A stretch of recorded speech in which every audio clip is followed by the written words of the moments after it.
time de prisioneiros soviéticos se reúne para encarar soldados nazistas.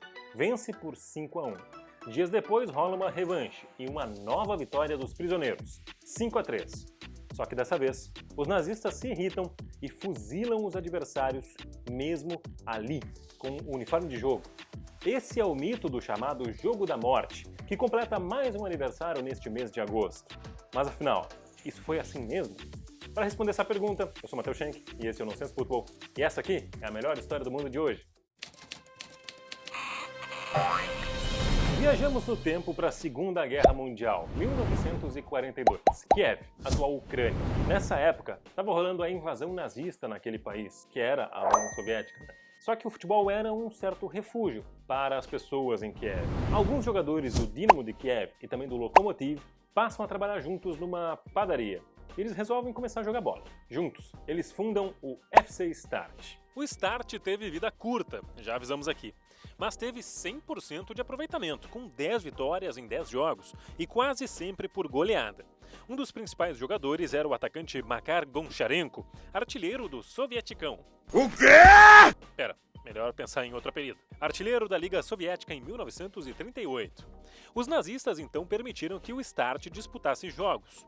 Era um bom modo para que os invasores escondessem o extermínio de judeus, ciganos e prisioneiros políticos nos campos de concentração. O Start jogaria contra equipes formadas por batalhões presentes em Kiev, ou seja, soldados alemães, romenos e húngaros. Em 6 de agosto de 1942, fez 5-1 no Flakelf, time formado na maioria por pilotos da Luftwaffe, a Força Aérea Alemã. Os caras da Força Aérea Alemã, pelo visto, não tinham grandes problemas na bola aérea, né?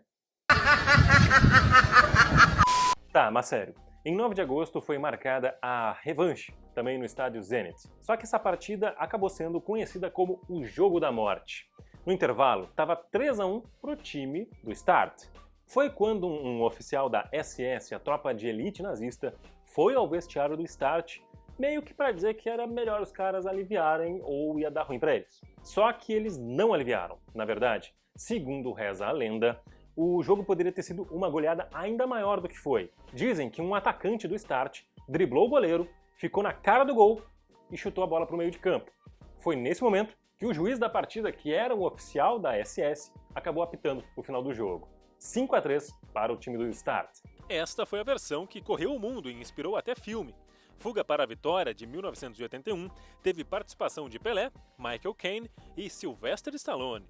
Mas, como falei, isso é o que a história contou ao longo dos anos. A lenda também diz que os jogadores do Start acabaram fuzilados logo depois da partida pelos adversários nazistas. Mas a gente vai te contar agora o que se sabe de verdade sobre esse momento da história. O time ainda entrou em campo mais uma vez, 7 dias após ganhar do Flakelf.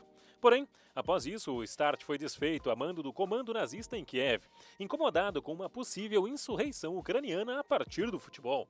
Os jogadores foram levados a interrogatórios pela Gestapo, a polícia secreta dos nazistas.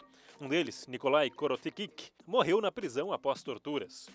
O resto do time foi enviado a um campo de concentração, onde 3 deles morreram. O atacante Ivan Kuzmenko, o zagueiro Oleksiy Klimenko e o goleiro Nikolai Trusevich, todos do Dinamo. Mas eles não morreram por causa do futebol. Os sobreviventes daquela partida nunca tiveram versões uniformes sobre o que aconteceu de fato durante e após o confronto. A partida em si rolou, mas as consequências dela são bastante obscuras. Até porque mesmo quando o nazismo caiu, havia muito temor de represálias, então os caras simplesmente não falavam muita coisa. Em 2012, o filme Match saiu nos cinemas. A produção russo-ucraniana custou 10 milhões de dólares e estreou 6 semanas antes da Eurocopa sediada por Ucrânia e Polônia. Era uma versão romanceada da história do Start. O diretor do filme só lamentou uma coisa: não pôde usar o estádio do Start, que estava caindo aos pedaços em Kiev. Aliás, o campo até foi revitalizado, mas nada que lembre os tempos em que quem jogava nele desafiava as leis nazistas.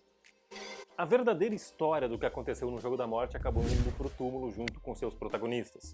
Porém, é fato que o Start criou uma história e tanto para as pessoas de Kiev durante aqueles tempos bastante complicados. Se você gostou, é só deixar o teu like, comenta aqui embaixo, te inscreve no canal nesse botãozinho vermelho da minha esquerda e, claro, compartilha esse vídeo com os amigos. Eu volto na próxima. Tchau!